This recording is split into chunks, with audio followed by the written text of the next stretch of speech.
What's going on, everybody? Nick Costa here, and welcome to another video on the channel where I will show you how to set up the Roland TD-17 electronic drum set. If you are a fellow music teacher for the School District of Philadelphia, you may have received one of these drum kits from district office, or maybe you asked for this particular drum set because it's the holiday season. So in this video, I will show you how to set this drum set up from the ground up so you have a visual. We're going to start by setting up the rack system and then adding all of the additional components to it. Let's get started. Now here we are with the two boxes that you need in order to set up your Roland TD-17 kit correctly. What we have here is box number one, this larger one that has everything that you need regarding your drum pads, your cymbal pads, the brain module that produces all of the sounds and that everything plugs into. And then the next box here, this is your rack system, the NDS Compact. So before you try to unbox this, make sure that you have both of these boxes before you start setting up. First thing we're going to do is set up the rack system. So we're going to open up the MDS compact box and lay everything out for you. All right, so there are additional small components, but we're going to get to them later. And what you see here, these are the main components for setting up your rack system for your Roland TD-17 drum kit. It is very similar to the other Roland kits with just a couple tweaks here and there. So, like the other ones, you have your center post here. It's this H-beam one. You'll notice on one side you have two connections, and on the other side you have one connection. The left side with the two connections is because we are going to have one of the curved pipes connect to the top, and then the pipe for our snare drum is going to connect to this. And then on this side is a curved pipe so we can connect our floor tom and a couple cymbals. Now, what you want to see over here are those components that connect to those top connections on that H-beam right there. So you're going to notice you have your two legs here, and one is slightly longer than the other. The longer one goes on the left side of the drum set, and the curved pipe that only has two connections on it is the curved pipe that goes on the left side. The curved pipe with the three connections is going to go on the right side over here, and then we are going to attach this leg to it. So the first thing that we want to do is we want to stand this center H-beam up, and you'll notice on the other side we have some of these turnkey wing nuts, and that allows us to loosen up these fittings. So what we want to do is just turn them to loosen and then turn the fitting outwards. And then you do the same thing for the other side. So turn it loose, turn it out to the side. We will fix those adjustments later. You don't have to worry if it falls or anything like that. Also, while we're here, we might as well fan out the snare drum post. So with these connections here for the curved beams, we want to make sure that they fan outwards. We don't want them going straight out either direction here. So you're kind of just eyeballing for right now until we get the rest of it put together. So in order to make sure that those curved pipes fit, we have to take our drum key here and we want to loosen up the connection. You don't want to go all the way loose, just a little bit. And like I mentioned earlier, we're going to grab the curved pipe that only has two fittings on it. Now, when you put this on the rack system, you want that curve going away from your drummer. And then it just inserts into here like so. Now, once this is inserted, don't worry about tightening this just yet because you may have to adjust and swivel. So just leave it in and then grab the longer leg, so the one on the left, and connect it to the end over here. So now you can see those two legs for the center portion are flat on the ground, as well as that left leg. Now we got to repeat the process on the right side. So now you can see once you repeat that process on the right side, that all four legs are flat on the ground, and then you, like I said, that curved pipe on the left side has the two clamps, and on the right side we have the three.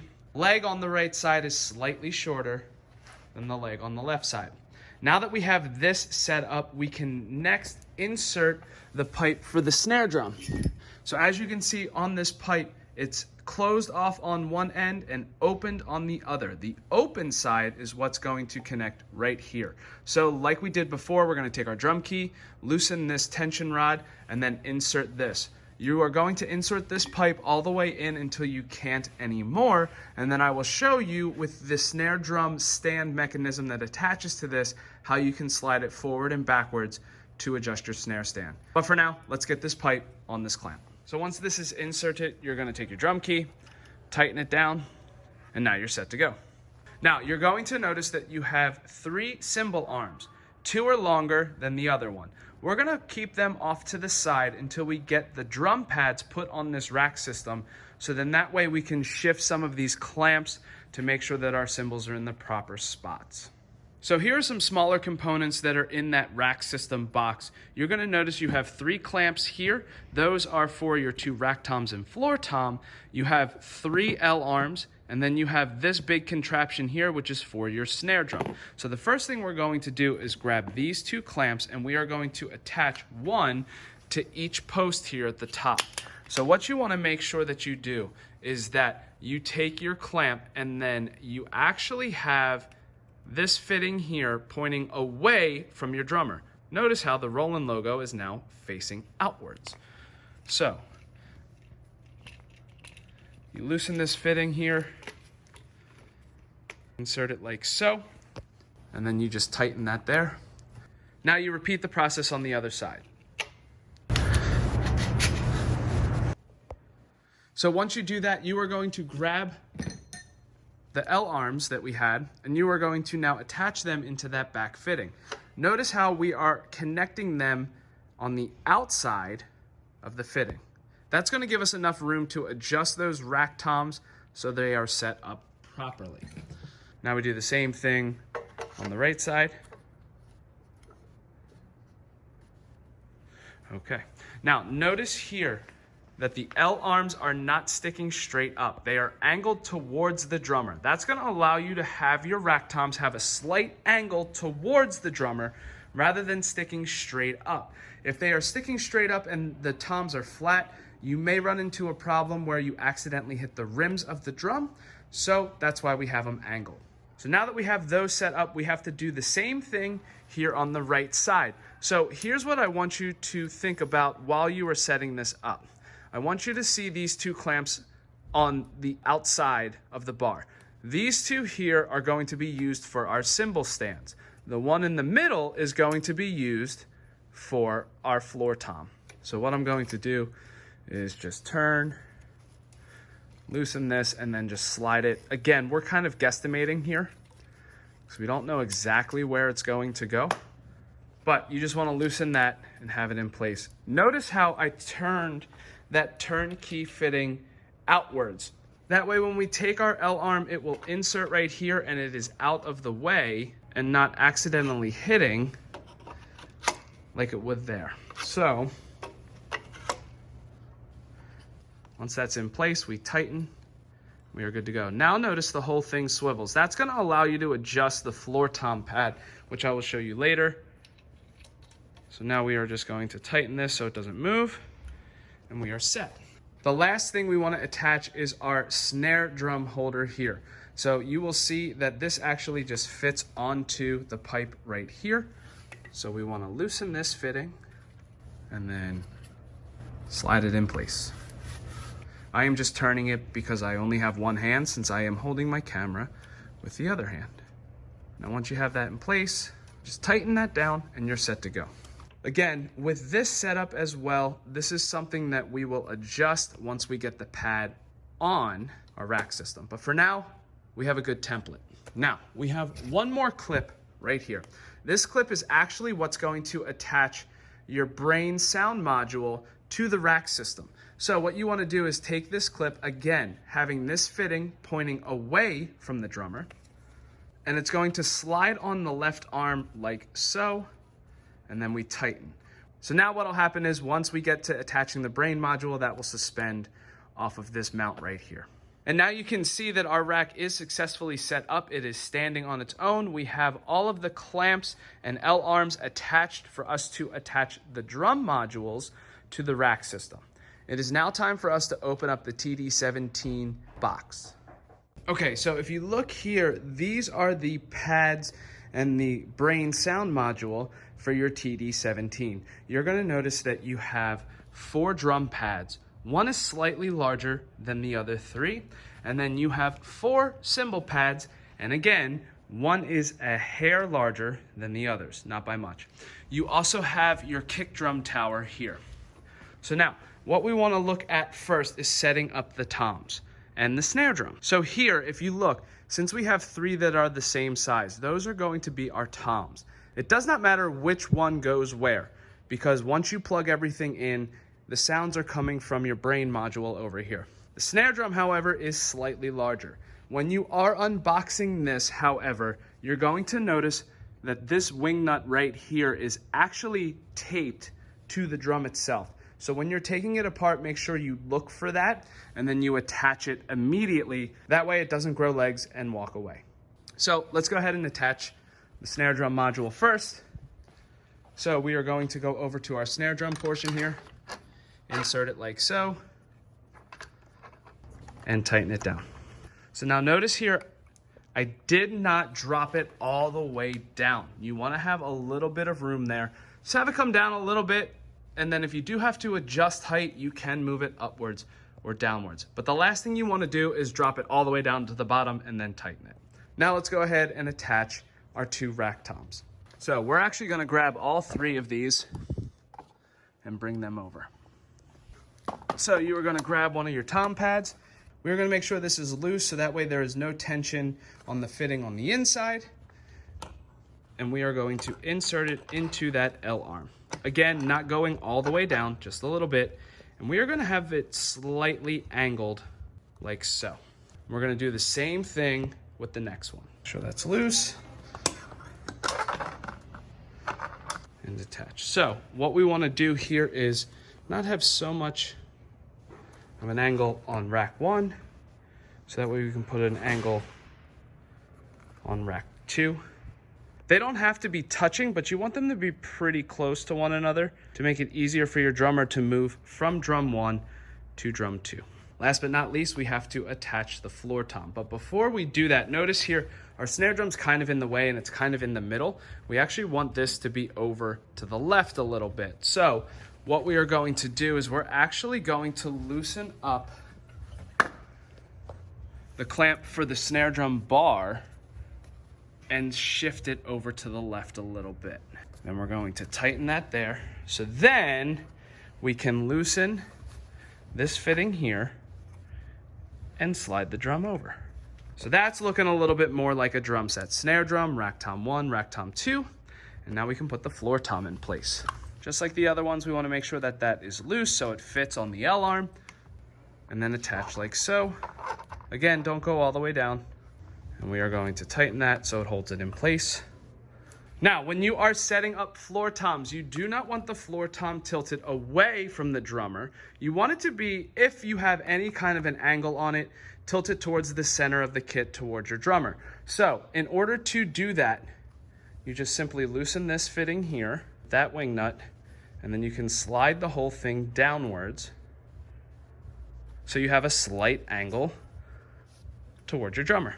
And now if you wanted to do the same thing with your snare drum, you loosen this fitting here, and since this is a ball bearing, you then can tilt it downwards just a hair.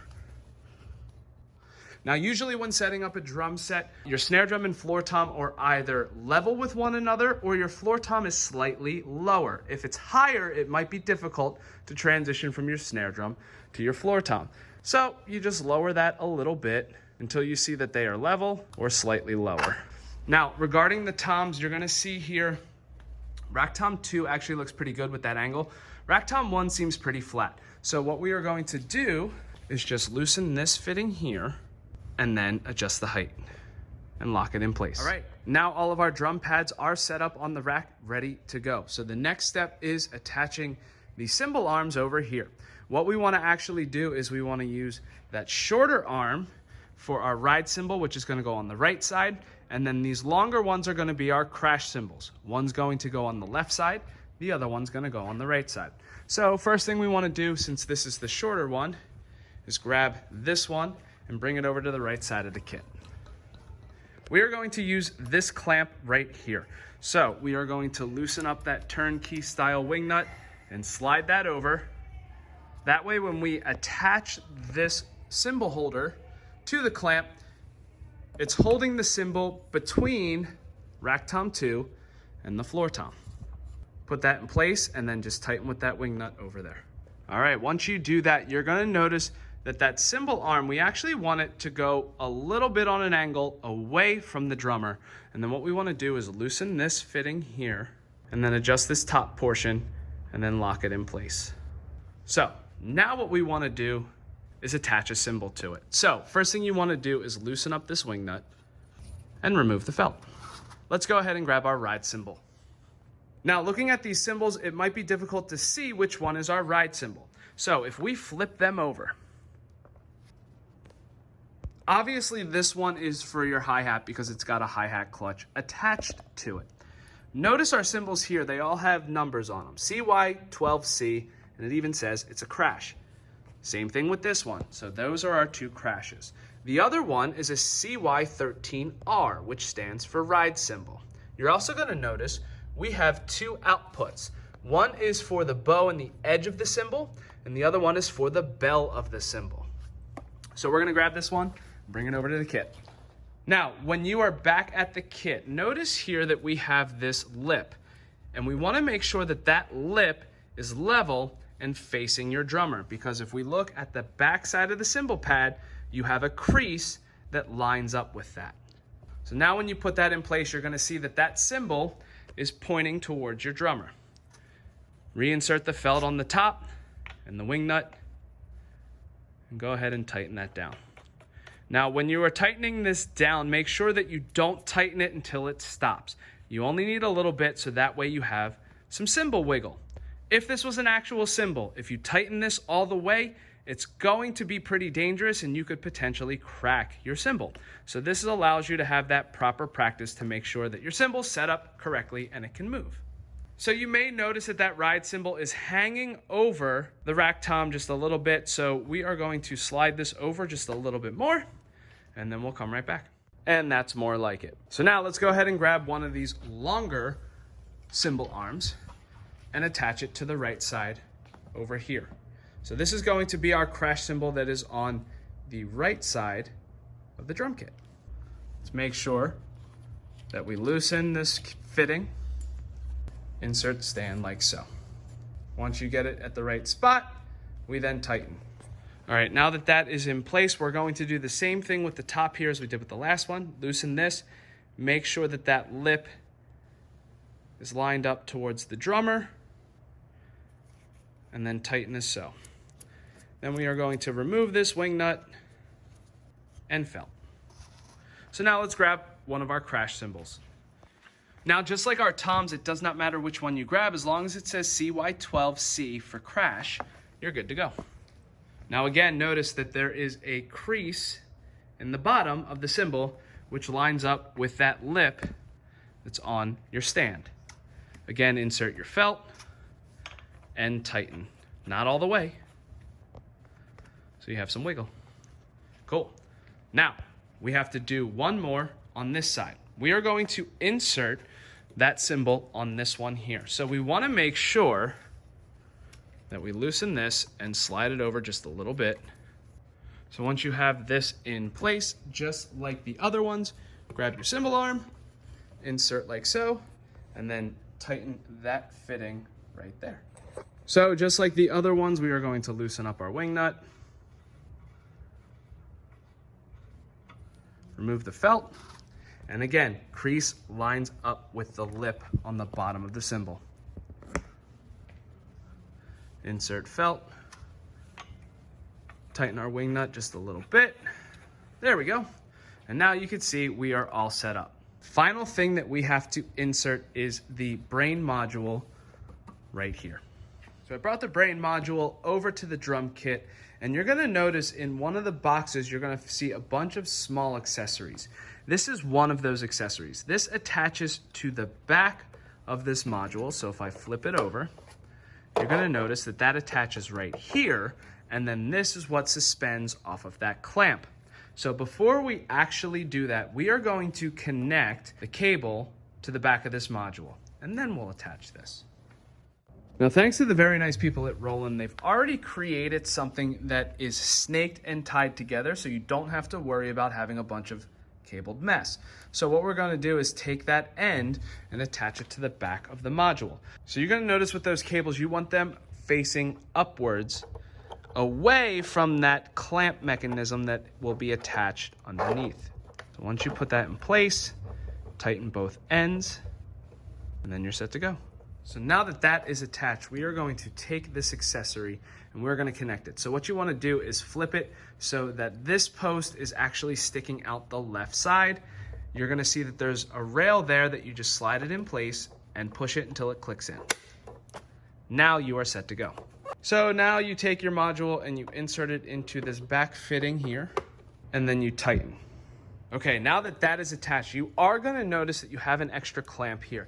Do not worry about that. That is an extra one. If for some reason you didn't have the advanced hi-hat setup like this TD-17 does, you would have to use it. But because we have that advanced hi-hat system, you have to use an external hi-hat stand.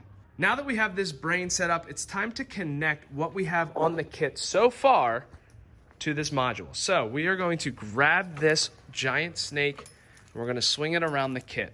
You're going to notice that some of them are shorter than others because some of these pads are closer to that brain module. So we're going to start from the closest side and work our way to the furthest side. So this first one here is a blue fitting and it says T1. That stands for Tom 1, which is right here. So we take Tom 1, you'll notice there's an output right there, and you just plug it right in. This next one here, it says HH, which stands for hi-hat, so we're just gonna hang it over like that because we don't need it just yet. All right, this next one says T2. That stands for Tom 2. Again, connect it to the output, and you're good. Okay, moving right along here. This looks like it says SNR, which stands for snare drum. Now with this particular pad, you're gonna notice that that output is underneath. So because it's underneath, we have to go under and input. Our next one here, it's a green label. It says CR1, which stands for crash cymbal 1. So if we look up here on our crash cymbal, left side crash is crash cymbal 1. You're gonna notice there is one output there, and there we go. Let's now move on. This next one says HHC, which stands for hi-hat controller. We're gonna move it over here closest to the brain because we'll use that later. This next one says KIK, which actually connects to our kick tower over here. We're gonna leave that right there between the two bars on our center H beam, and we'll get to that later. So now our next one, it's a green label, which is a little hard to see and get my camera to focus, but it says RD. That stands for ride cymbal. So now when you look at your ride cymbal, you're gonna see that you have two outputs. One is your bow edge, the other is the bell. This connection, just the RD, is gonna connect to that bow edge output. So now the second one says RDB, that stands for ride bell. So what we have to do is remove this cap and then insert it into the bell output. Like so. Okay, so one thing you are going to notice with that wiring harness, we do not have a connection for that crash cymbal on the right side of the kit next to the ride. Like I mentioned before, you need an additional cable, and luckily Roland supplies that for you. So you're gonna notice that on the ends you have a straight and a 90-degree. We're gonna take that straight end, we're gonna connect it into trigger in for that crash 2 input. We're then gonna grab the 90-degree end and we're gonna walk all the way around to the other side of the kit, and then underneath we're going to input into that bow edge, which is basically our crash cymbal output. Now the reason why you want that 90-degree fitting is because now you see it's out of the way of everything, which is gonna make it easier to play. The next step that we wanna actually do is set up our kick tower. So we are going to grab this. Luckily it comes pre-assembled in the box, and what we're going to do is actually place this kick tower in the middle of our center H-beam. Now, when setting up your kick tower, you want the pad itself in line with those two beams. If you have this actually inside a bit too far, it's gonna make that kick pedal a little too close to your drummer. So with it here in line, you're pretty much in a good position. So once you grab that cable that's labeled KIK, you're gonna look at that V-Drums logo and you're gonna look underneath.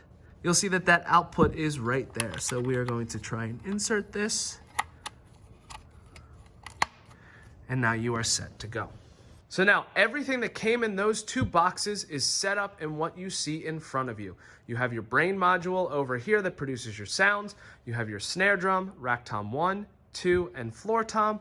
You also have a crash cymbal, ride cymbal, and an additional crash cymbal. You may notice, however, that we are missing a kick pedal, a hi-hat stand, and the hi-hat controller. Unfortunately, with this drum set, you need an additional hi-hat stand, like I mentioned before, as well as a bass drum pedal. Those things, unfortunately, are sold separately. Now, if you did not purchase those things, but you do have some for an acoustic drum kit, you can use those instead. In this case, we actually have a new Roland hi-hat stand that we will open up and set up. In case you have this exact model, you'll know exactly how to set it up. Okay, so here are the three components that are inside of that hi-hat box. You have your bass, you then have your center portion, and then finally you have the rod that goes in there to adjust your hi-hat. So the first thing we want to do is set up our bass. So we're going to slide these two pieces out of the way. You're going to take this portion here and you're just going to lie it flat. You will notice there is a drum key attached, so we are going to remove that drum key. So once you remove that drum key, notice that you have a hook here on either end. What you're going to do is loosen these wing nuts, but not all the way until they come out, just a little bit, so then that way you can get those hooks to latch on both sides. All right, so once you get the hooks connected with those tension rods, you just hold it in place, take your drum key and tighten both sides. Okay, now that we have both sides tightened, we know that that's going to hold in place. So we are going to stand our hi-hat stand up. We are going to loosen and expand the legs. Now you see it's a nice sturdy bass. So we're going to tighten that and we're set to go. So now the next step is we're actually going to take that small rod. You're gonna notice that there is threading on one side. It is inserted into here and you turn it clockwise until you can't turn it anymore. It's not going to use all of the threading, so don't be alarmed if it stops and you have more threading left. So now that you have that attached, the next step is we have to take this center portion and insert it like so. So the one thing you're going to notice is that's pretty high for a hi-hat. So we are going to take our drum key, we're going to loosen up this memory lock right here, and that's going to allow us to lower this just a bit more. Once you do that, you tighten here, and now you're set. I would recommend leaving this unlocked for the time being in case you have to adjust this, raise it, or lower it. But now that this is set up, I like to sneak that one leg past the bar, and now it is set up, so we can now set up our hi-hat module. Okay, so when you are opening everything up, you're gonna see this small little accessory pouch here that has this flat plate. We actually need this for the hi-hat module, so we are going to walk over to our hi-hat stand. Now with the hi-hat stand, you're gonna notice they usually have a metal washer and a felt. You can remove both of them and insert this, which now replaces those two things. You want the foam side facing up. Then what we're going to do is we're gonna take this is the bottom part of our hi-hat controller. We are going to face this side down on top of that foam pad. From there, notice that it says controller out. So we can take that cable that was labeled as hi-hat controller, or HHC, and input that into the output. So then what we're going to do is we are going to take our hi-hat pad. We are going to make sure that this wing nut is loose so it is not sticking out through the center there, but we don't want to loosen it to the point that it falls out. Insert that onto your hi-hat stand. So one rule of thumb here, you want to actually have this hi-hat pad elevated ever so slightly. You don't want it actually resting, because this is acting like an open hi-hat and a closed hi-hat. So what you'd actually do is just pick up from that center clutch and tighten just like I did there. That allows you to have a little bit of a gap, so then when you step down on the pedal, it closes your hi-hat. That actually might be a little too high, so you can adjust accordingly, whatever's comfortable for your drummer. You just want to have somewhat of an opening. So now we can walk around to the other side of the kit. We can grab that other cable that is labeled HH for hi-hat, and we are going to plug it into the output of our hi-hat sensor pad. So now we have a hi-hat setup ready to go. So now the final thing we need to attach is a bass drum pedal. Now, like I mentioned before, this drum kit does not come with a bass drum pedal. So if you already have one, any bass drum pedal will do. So for example, the one that I have here is just a Ludwig Atlas classic bass drum pedal. This is a dual chain driven bass drum pedal. And what we are actually going to do is make sure that this connection here is loose enough so this top portion is actually high enough to fit on that kick drum tower. So what you are going to see here is you have those 2 points on the bottom. Those are going to go underneath the kick trigger, and then this is going to clamp it in place. So if we make our way over to the kick drum tower, so what we want to do is we just want to elevate this and see how it is sliding in place like so. Now once you do that, we're going to come around to the back side of the kit. You just want to make sure that that bass drum beater is hitting the center of the pad. See how this one is slightly off to the right? So we have to actually slide it over a little bit so it hits in the middle. So now what you want to do from here, if you have a bass drum pedal like this that requires a drum key to tighten, this is where we take our drum key and we tighten this fitting right here to hold it in place. Now, we don't have to worry about that pedal falling off. If you have a different style pedal, a lot of them actually have a wing nut here that you can turn by hand, but those are usually the two most common. So now you can see our drum set is complete. We have everything set up, everything is connected. The final step is actually supplying power to our brain module. So if you take a look down here, you're gonna notice there are two components to our power strip. We have component 1 and 2. So what we'll do is we will take this end here, connect it into the brick, and then this end over here goes into the DC input. So I'm gonna connect that and then come right back. All right, so you can see we're connected here. So all we have to do is plug into an outlet and we are set to go. Now, if you want to, because you can see we are a little bit of a tangled mess with all of our cables. If I walk over here, you're gonna see that you have a package like this. This has clips that allows you to hold all of that in place. So I'm gonna open this up and we're gonna go around the kit and secure those cables to just clean it up a little bit. Okay, now with those clamps, you can place them anywhere you want, but usually what I will do is I will place one closest between the hi-hat and the snare drum stand. I then place another one here, and then I'll place the last two, one here and one here. It allows you to kind of just keep it together so it's not a tangled mess all over the floor. But that is it. Your drum set is set up and ready to go. Now there is one final thing which is optional. You'll notice on here you have a little bit of a lip on your brain module. Now if you look carefully, you'll see there's a Bluetooth logo. So believe it or not, you can attach a cell phone, a small mobile device, or a tablet to this and run sound to it. So Roland was kind enough to give you a lip to attach, so then you can hold a cell phone, maybe a small MP3 player, anything like that on the top. So what you want to do is remove that double adhesive tape, and then you just stick it in place, and then you're done. And that is it. Hopefully you enjoyed this video and it has helped you set up your Roland TD-17 drum kit. If it did, please make sure that you give this video a thumbs up, as well as hitting that subscribe button and bell notification for the channel, so you're automatically entered into a contest where you can win some free gear from me, which even includes a free Skype lesson with me. Until next time, see you later.